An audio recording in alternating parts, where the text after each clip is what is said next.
Good morning, or good afternoon, or maybe it's good evening, depending on what time you're watching this service. And welcome to Couch Church, the social edition of Highview Community Church, from our homes to yours. We can't be together in person right now, but we are grateful for the online technologies that are helping us stay connected from far away. If we are gathered in our sanctuary right now, this would be when I would call the ushers forward to take up the offering. But instead, I will remind you that online giving is available through our website if you'd like to participate financially in the ministry at Highview. We are in the middle of a series through the book of Hebrews called Meeting Jesus Again. Last week, Eric Fisher brought us our first ever original video sermon. This week, we're excited to bring you an entire service online, including announcements and worship. Thanks so much to Derek Goupil and Dave Wildsmith for helping us make this online worship experience possible. Our teaching today is called Keep Going, and we hope you will find it encouraging during this difficult time. The COVID-19 pandemic and the necessity of social distancing means that we are relying more and more on technology to keep us connected to one another. This is great, but we must recognize that using online technology can be a challenge for some of us. If you have any questions about how to use technology to connect either with Highview or even with your own friends and family, we have a team of folks who can help. Earlier this week, we sent out a congregational email introducing you to the Highview Tech Team. In that email, you have names and numbers of folks from our congregation that you can call at certain hours with your simple tech questions.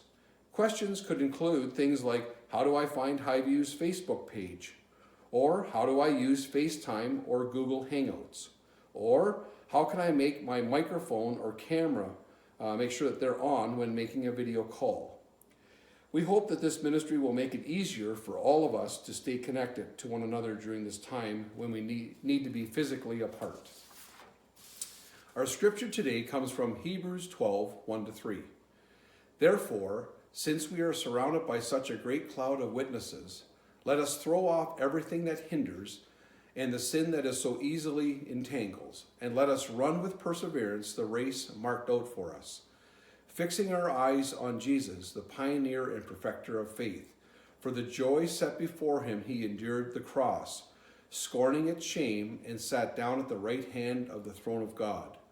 Consider him who endured such opposition from sinners, so that you will not grow weary and lose heart.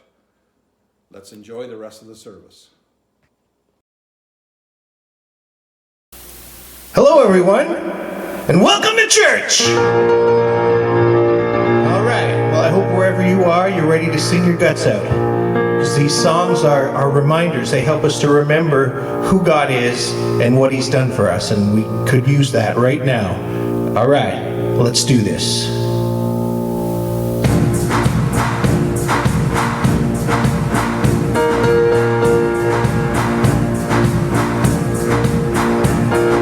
Come all you thirsty, come all you weary, come to the well that never runs dry.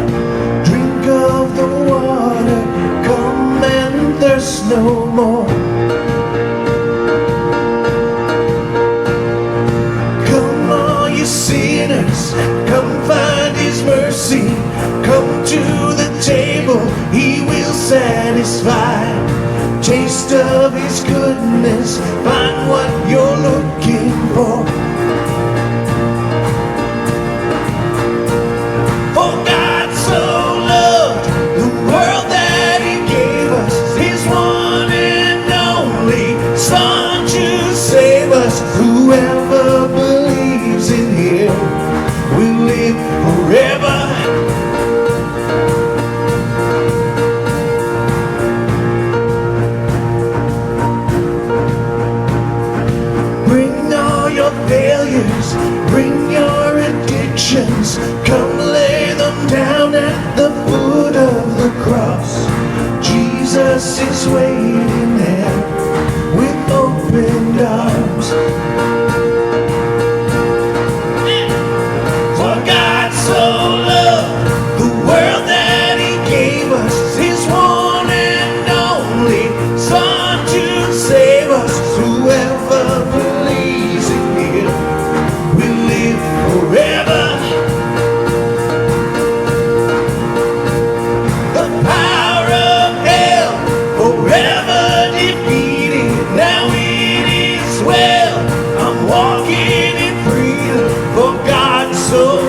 world.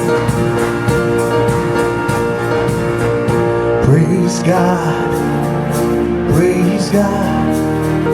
from whom all blessings flow. Praise Him, for the wonders of His love. Praise God, from whom all blessings flow. Praise Him, for the wonders of His love. His amazing love.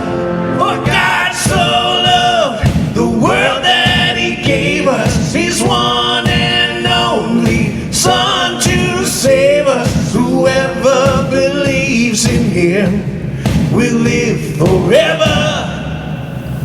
For God so loved the world that He gave us His one and only Son to save us. Whoever believes in Him will live forever.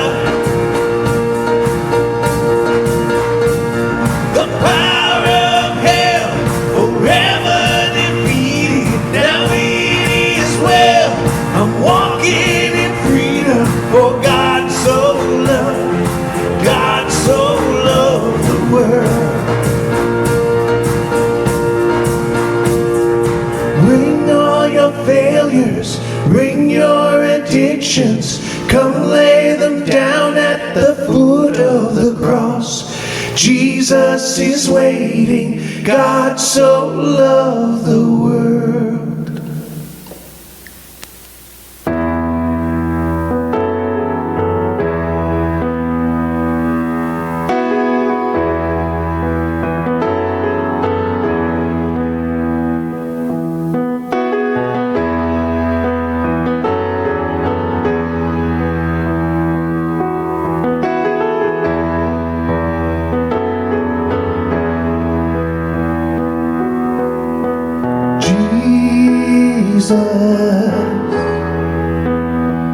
Be the center, be my source, be my light, Jesus.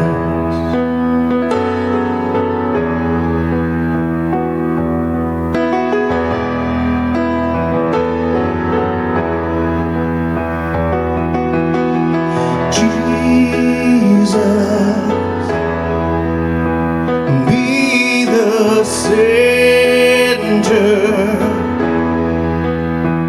be my hope, be my song, Jesus.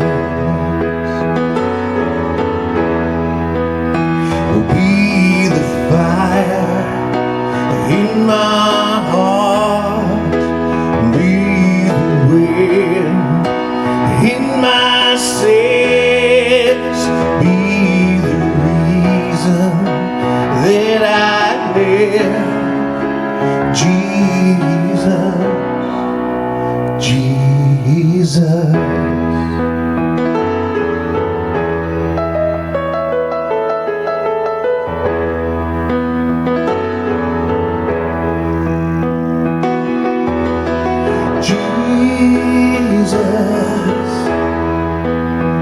Be my vision, be my help, be my guide, Jesus.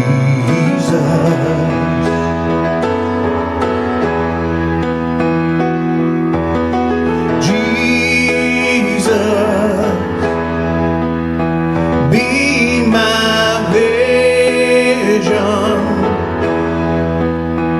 be my help, be my guide, Jesus. Be the fire in my heart, be the wind in my sails, be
Good morning from wherever you are today.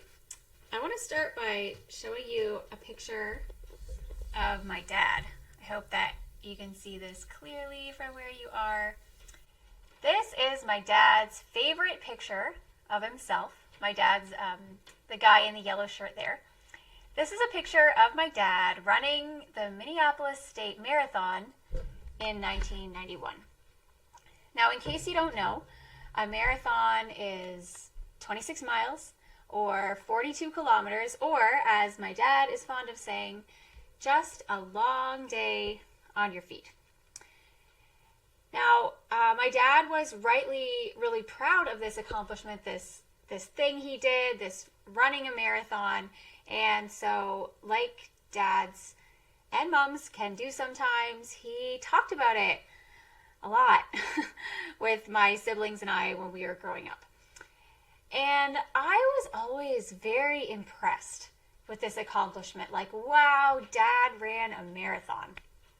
And I often thought to myself that if I could do that, if I could ever run a marathon, that would be like the ultimate accomplishment in life. So I decided, yes, I am going to make that one of my life's goals. That would be a really significant thing that I can do. One day, I will run a marathon. Now, there was just one tiny problem with having that as one of my goals. I hate running. I have lots of friends who run, and they've told me their stories about how they got into running. I have tried running with friends. I've tried running by myself, and at different points throughout my life, I have come up with these plans and ideas of how I could sort of get into running, how I could like running a little bit better. One of my more memorable attempts to like running was the year that I joined the cross-country team at my high school. Now, as part of our training, we would go on these long runs around along the back country roads that were sort of behind and around our school. And always in both the training and the races that we did that year, I would inevitably find myself at the back of the pack because I'm slow. But my time at the back of the pack, I discovered that there were actually some surprising benefits to being back there, things I didn't expect. And one of those benefits to being near the back of the pack was like how much encouragement I received from my fellow runners, from my coaches, runners who were so much faster than me that they had finished like long before, and also those who were kind of huffing and puffing at the back of the pack along with me. When we were in races with other schools, I would be kind of back there with these other girls, all of us struggling to various degrees, and we would shout encouragements to each other as we got near the finish line. Come on, keep going, you got this, finish strong. Now, I still hate running, but those cheers of encouragement got me across every single finish line of that cross-country season. I never won a race or anything even remotely close to that, but thanks to my friends, I never dropped out either. Thanks to my friends, I always finished what I started. Well, welcome to Couch Church. I am here on my comfy chair this morning. Maybe you're on your couch or your comfy chair too. Church online is a brand new thing for us at Highview, but it's one of the ways we are coming together as the church, as followers of Jesus right now when we can't physically be together. Now, if church online feels kind of new and unfamiliar to you, please know that it feels new and unfamiliar to me too. It feels that way to a lot of people. But we've learned from our healthcare professionals, we've learned from our government leaders that one of the best things that we can do to take care of each other right now is by staying home. So thank you for showing up here online. Thank you for staying home. And my hope this morning is that maybe we can find a little bit of encouragement here together wherever we are. At Highview, we are in the middle of a sermon series through the book of Hebrews called Meeting Jesus Again.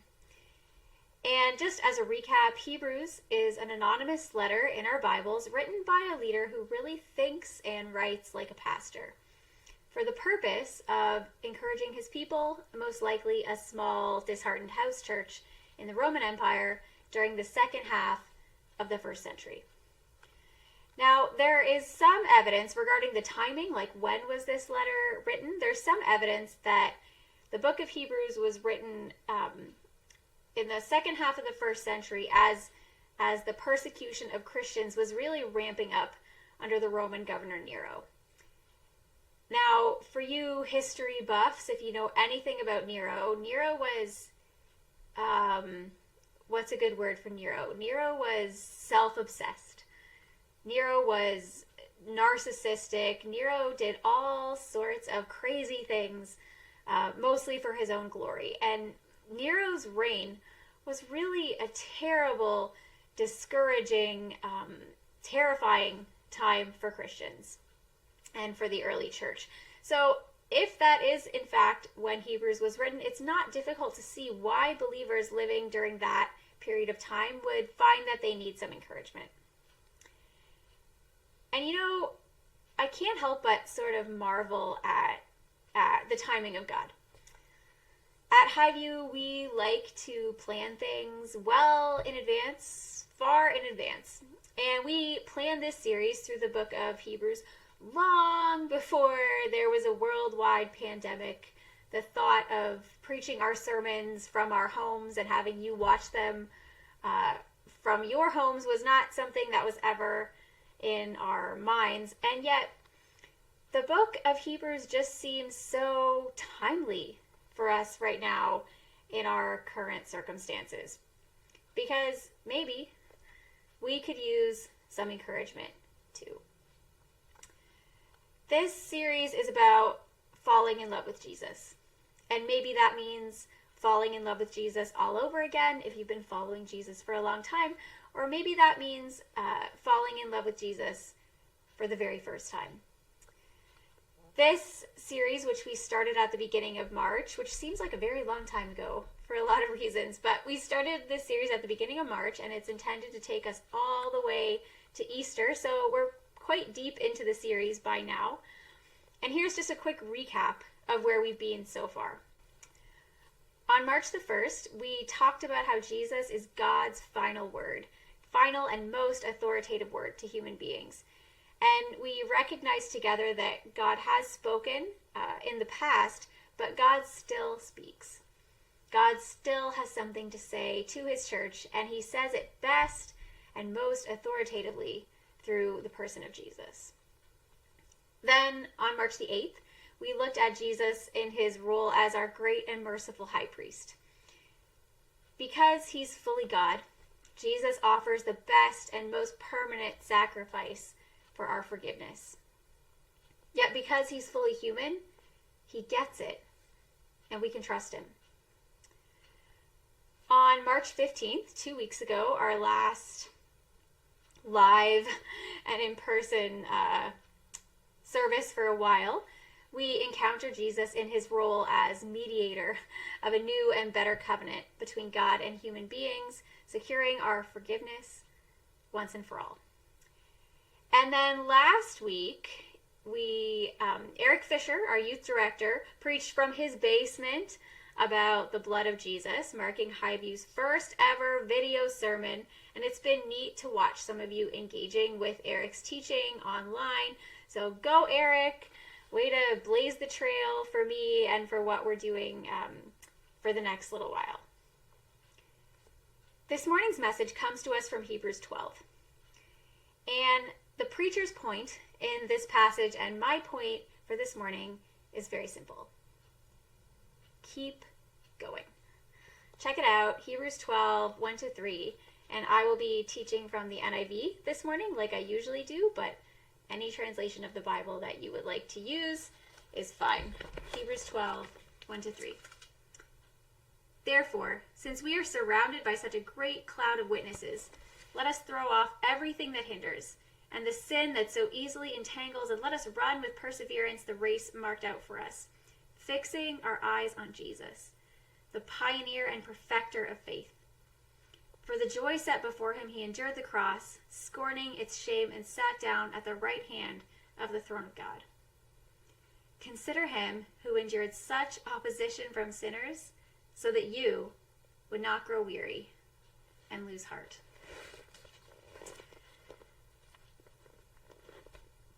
These are hard times. There's no easy way to put it.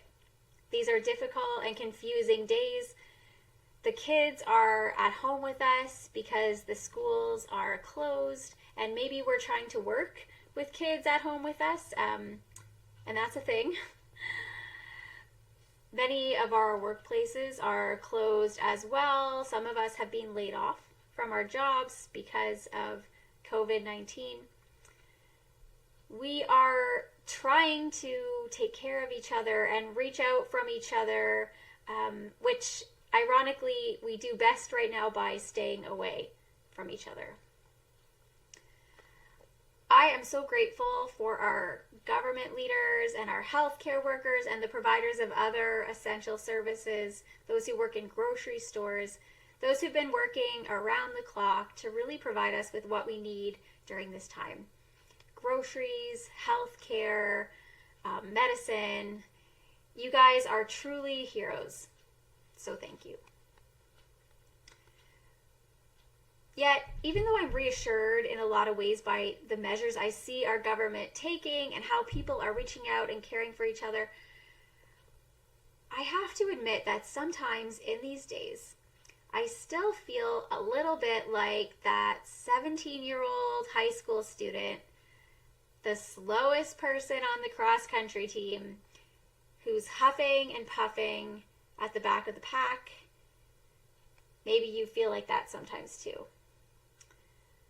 Sometimes in these days, I feel a little bit like sitting down on the middle of that racetrack and just saying, I'm done. I quit. So if that's you, if you're struggling with wanting to quit today, then let's allow the author of Hebrews to kind of be our running coach this morning, to jog alongside us and shout good encouragement from the sidelines. We might find, I hope we will find, that it's exactly what we need to run this leg of the race. Now, the first thing our running coach, the author of Hebrews, wants to kind of yell from the sidelines today is this: if it slows you down, leave it behind. Hebrews 12:1. Since we are surrounded by such a great cloud of witnesses, let us throw off everything that hinders and the sin that so easily entangles. When you're running a marathon, you want to travel light. Now, the word that the author is using here for throwing off kind of paints a picture of either of burdensome clothing, maybe. So something you don't need to be wearing, or else shedding excess weight as well. So there's kind of this double entendre going on. You're not going to run very well if you are wearing a backpack and jeans. And if you're serious about running as a sport, or any sport really, you might find that shedding a little bit of weight or getting a little bit more fit helps you run faster, run longer, run better. What hinders us in our race following Jesus, particularly in the situation we're in right now? A global pandemic, self-isolation, school closures, job loss, loneliness, fear. What hinders us? I like the two-sided, the double entendre of this image, like either getting rid of bulky clothing or shedding kind of excess weight. Because to me, it suggests that there are some things that hinder us, habits or activities that are actually a pretty quick fix. You know, we can just choose to take them off, like right now. Maybe we find that there's a certain website or a certain hobby or a certain way of thinking and speaking that is hindering us in our life following Jesus right now. Now, for me, one of those things that I can choose to take off that hinders me is my thought patterns. I can get into these thought patterns sometimes that are just really unhelpful, like trying to jog in my winter boots. And it takes effort, but I don't have to jog in my boots. I can choose to take them off. The other thing that might be hindering or entangling us in our races might be a little bit more tricky to rid ourselves of. They might be these deeper character sorts of things that are going to require more effort over a sustained period of time. And we know, if you've ever tried to do this, ever tried to get more fit, whether that means losing weight or improving your mobility or your cardiovascular health, if you're trying to get fitter, it's not going to be as easy as taking off your winter boots. When you're trying to get fit, we have to build new habits. Maybe we need to start getting more sleep. Maybe we need to eat better. We definitely need to train, and it's going to take a long time. It's going to take sustained effort. But our running coach today, the author of Hebrews, is encouraging us from the sidelines. If this is slowing you down in your race following Jesus, get rid of it. Leave it behind. It might take effort, but it'll be worth it.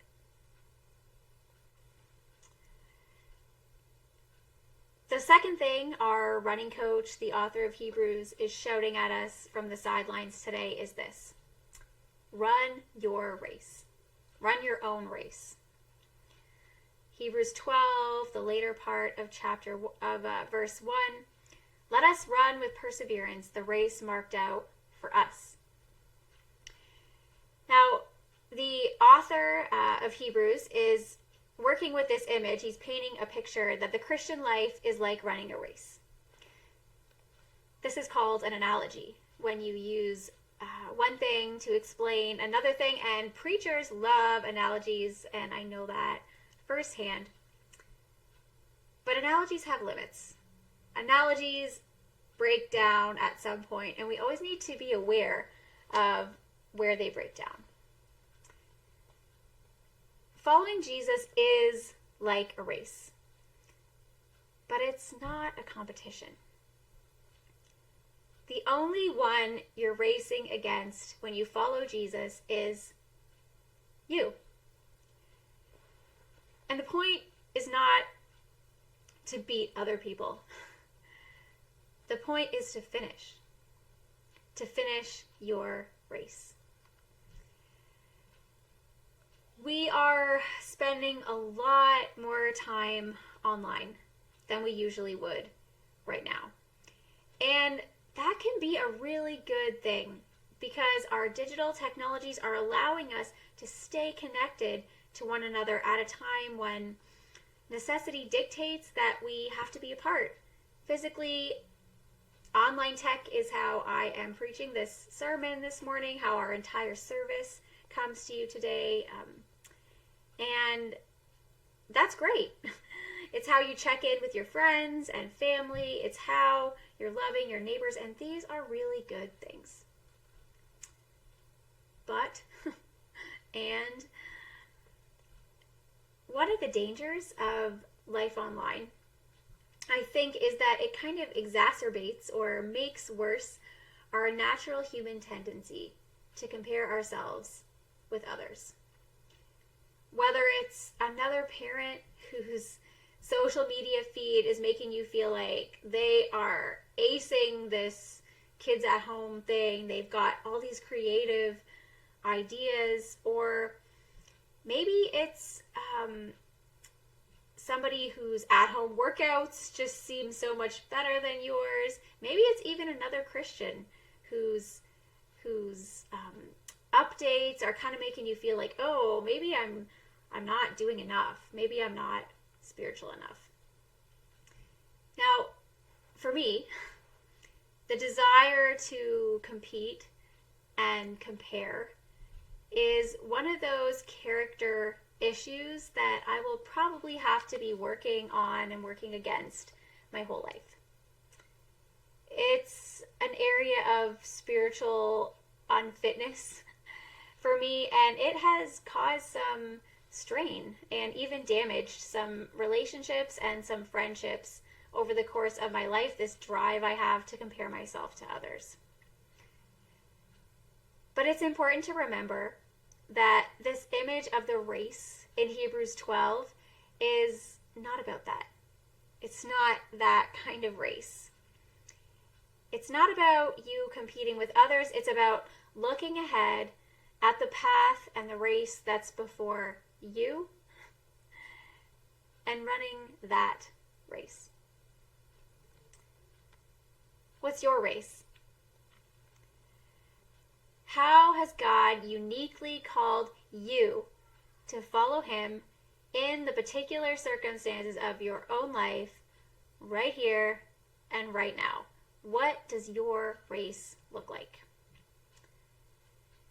Maybe right now your race is about holding on to faith in the goodness of God while you're dealing with a layoff. Maybe your race is about providing safety and stability and love for the kids who are at home with you. Maybe your race is to face your fears and get up and go to work so that you can provide people with an essential service. Or maybe your race is simply about making sure that you are taking care of yourself, getting enough sleep, eating properly so that you have the strength to pray for others, to give somebody a phone call, or to pick up some groceries. Let's think about that this week. Write it down if you find that helpful. What are your realities right now? And what might that tell you about the race God has for you to run? Social media is a real blessing right now. It's how we are, one of the ways we are connecting with one another. But let's use wisdom as we connect and engage with others digitally. Let's reach out to offer love and support, but while we do that, let's be sure to keep our eyes on our own race. And finally, the third thing our running coach, the author of Hebrews, is yelling at us, shouting encouragements from the sideline. The final thing he has to say in this passage is fix your eyes on Jesus. Hebrews 12, verse 2. Let us run with perseverance the race marked out for us, fixing our eyes on Jesus, the pioneer and perfecter of faith.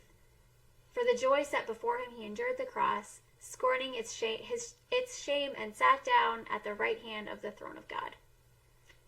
Consider him who endured such opposition from sinners, so that you would not grow weary and lose heart.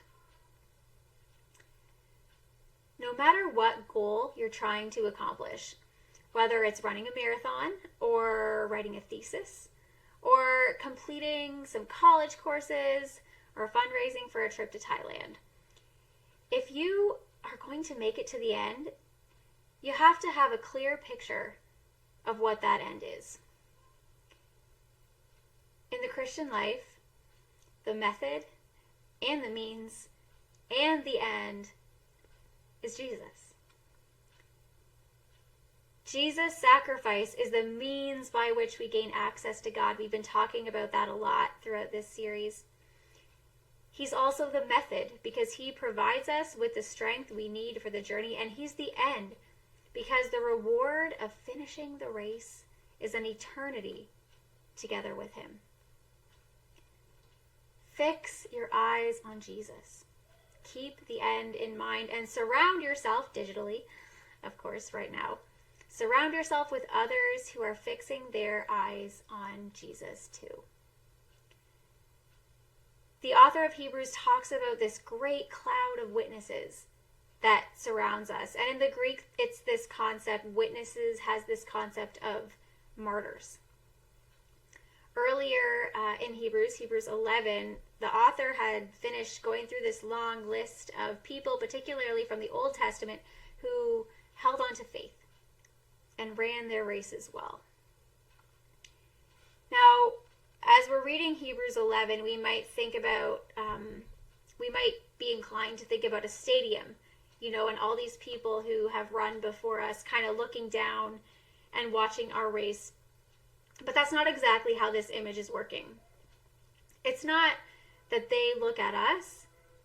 It's that we look to them, and all of us, them and us, we all together look to Jesus. It's less like a stadium and more like when your family and friends come to cheer you on when you do something significant. When they attend your recital or your graduation, or maybe they come to a running race you're participating in, you see them and it gives you strength. We see the lives of those who followed Christ before us, those who look to Jesus along with us, and it gives us strength. Along with being the goal of our race, Jesus also serves as an example, showing us what it looks like to finish well. Trials and suffering are part of life. Certainly they're part of the life of faith, and Jesus himself suffered too. We might even say that Jesus suffered more than we do. Yet Jesus shows us what it can look like not to give up because of suffering, but to allow God to be part of that, to allow God to use that suffering in our lives, maybe even to use it for good, even if we don't understand what that means, or we don't understand what kind of good God might intend to bring about. Many of the witnesses in Hebrews 11 certainly didn't get to see the good that came out of what they went through, and yet they were not deterred. Jesus suffered to the nth degree.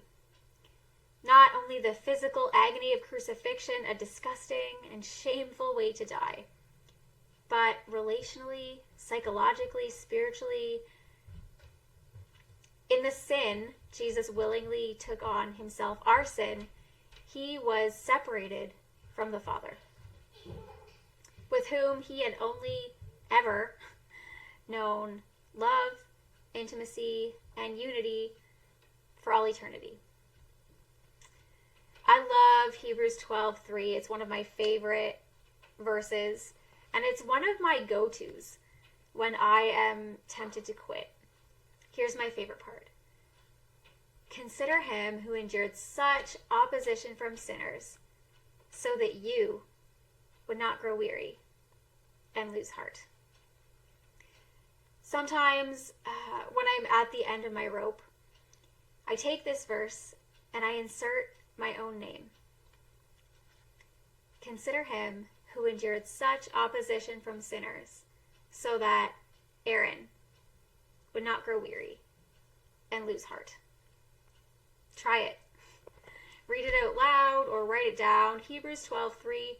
Consider him who endured such opposition from sinners, so that Keith would not lose heart, so that June would not lose heart, so that Nick or Poppy or Anne or Norma or Heidi or Nelson would not lose heart.